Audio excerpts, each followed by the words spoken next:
Alright, hey everyone, Mind Circus here with you.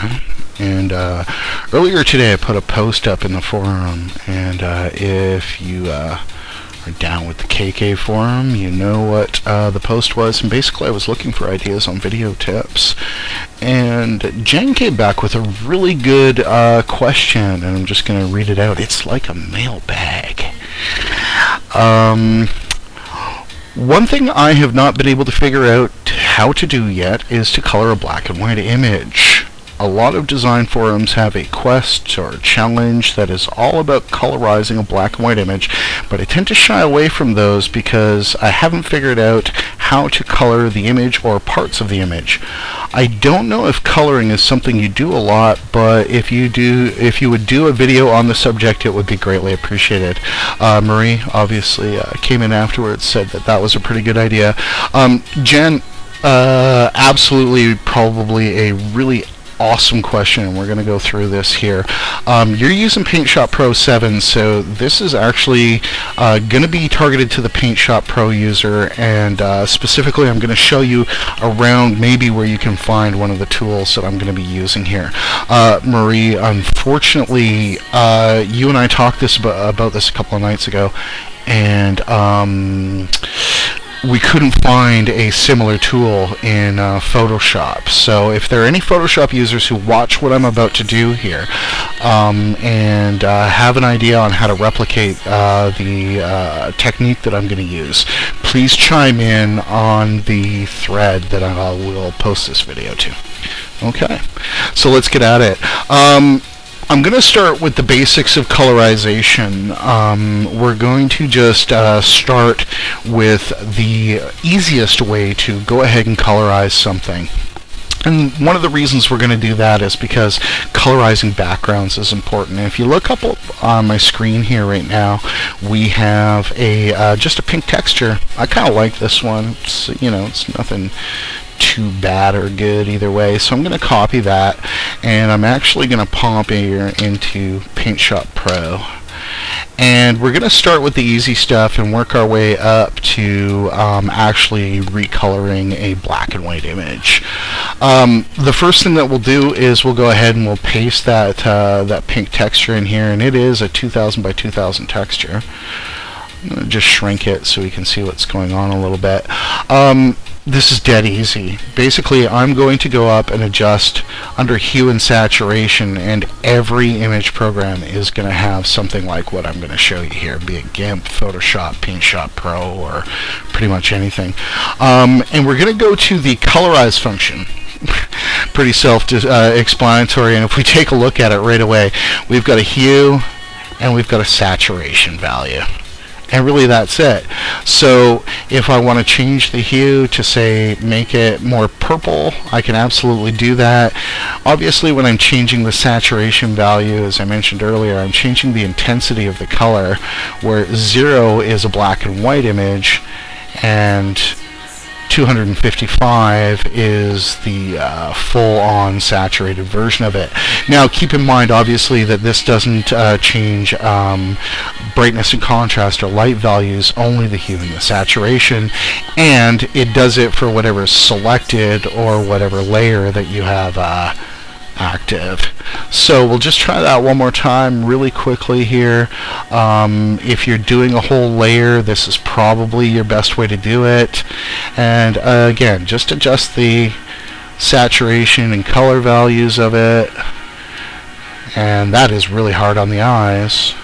But again, hard on the eyes is one thing until you pull a saturation value down.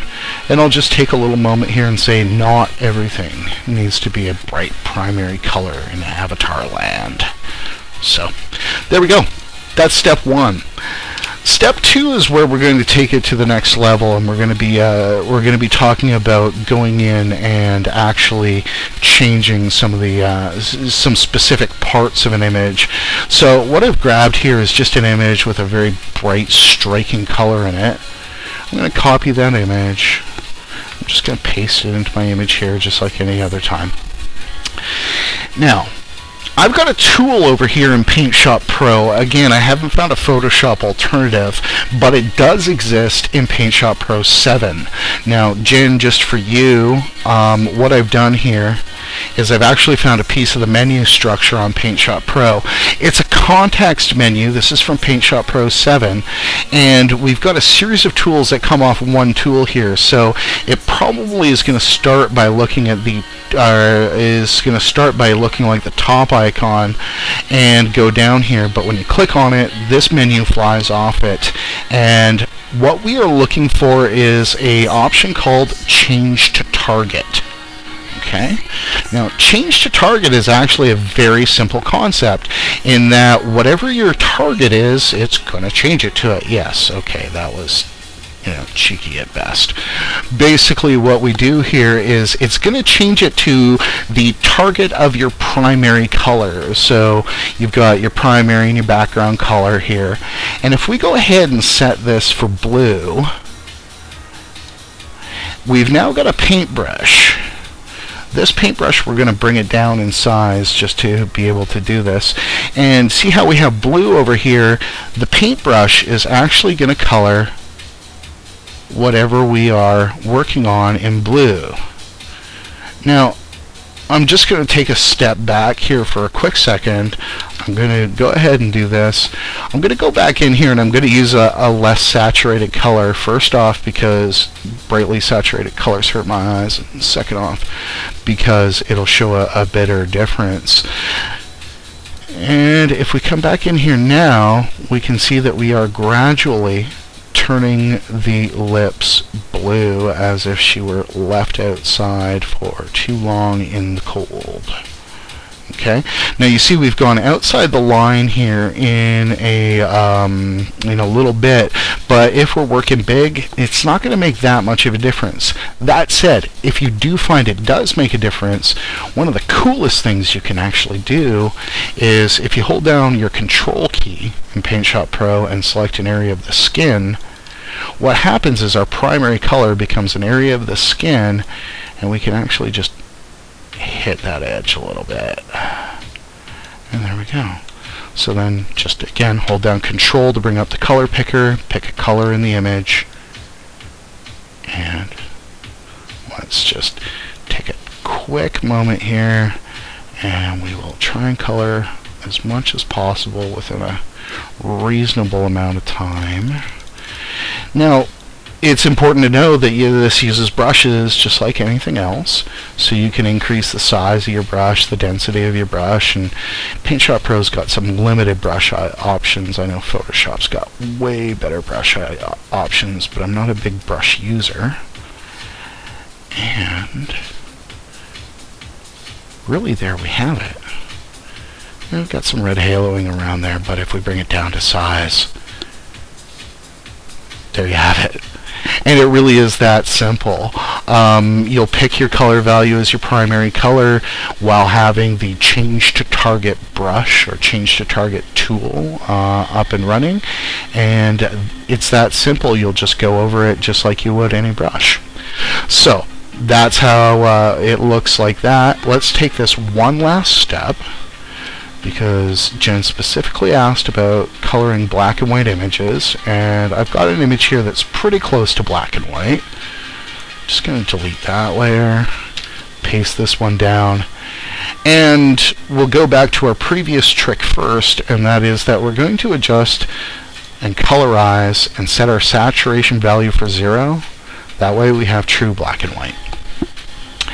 Now, this is a very cool picture. Was almost going to use it for one of the quests, but what we're going to want to do is, just like before, we've got our Change to Target brush, and let's just select a nice purple. One thing to keep in mind about effectively doing this and doing it in a method that's not going to hurt people's eyes is this. Let's just go this way first. Fully saturated color. We'll make a big brush so we can see the impact of what we're doing. and it's already really hard on the eyes. And this is the mistake that I see so many of the people in the contests making, and that is that they're going for these bright primary colors. Okay, that hurts my eyes just to think about it. So let's back out, and let's go ahead and desaturate that color a little bit. And as far as I'm concerned, the best way to get a natural color, on a black and white is to go ahead and desaturate pretty heavily. So we're going to go in here and start doing our work, and we're not going to do a ton of this, but we're going to do 2 different things here just so that we are addressing the question completely. So I'm just going to go in here, and I might just leave things. Another thing to know about this tool in Paint Shop Pro is if I go ahead with the color picker and right click, it will set my background color to the right click. And if you see in here, I've now got gray and purple. I can right mouse click just to clean up those edges. And we'll just do a quick couple more strokes and take our next step. Okay. So as you see, that's starting to produce an effective use, but let's now talk about what's probably the hardest thing to do in terms of the recolorization process, and that's skin tones. So obviously I can sit here and go into my color picker until the sky goes black and explodes, trying to find the right skin tone, but why reinvent the wheel? What I'm going to do, particularly if I'm recoloring an image, is I'm going to grab a reference image. So I'm just going to head to my Tumblr and grab the first thing I can here. There's some kind of nice skin tones on her, and I'm going to copy this image, and I'm going to paste it as a new layer in the one that I'm working on. Doesn't matter if I resize it, because I'm obviously not going to keep this in here. But what I am going to use this for is as a color palette. So basically I will just grab, say, a piece of the skin tone here, just with my color picker, go back to my change to target brush, and let's see if this is an effective skin tone here at this point. Well, it might be a little bit orange. So what we can do is adjust it manually, and again, I'm just going to desaturate. Maybe go a little more into the red. Okay. And with a bigger brush, I'm going to recolor it and give her some flesh tone here. I'm not going to get really worried about making mistakes at this point, because obviously this is just a demo, but I think you're starting to see what I'm talking about right away. What we got here is a passable skin tone, to the fact where it almost looks as if it were photographed that way. And there you have it. Colorization. My favorite trick again is just to grab this image here, any kind of flesh toned image, keep it on there, and then when I'm ready to kill or when I'm ready to render, I'll just kill that layer by hiding it, or just completely delete the layer if I want. And really, that's it. I hope that helped, Jen. I hope that helped the rest of you, and keep on painting.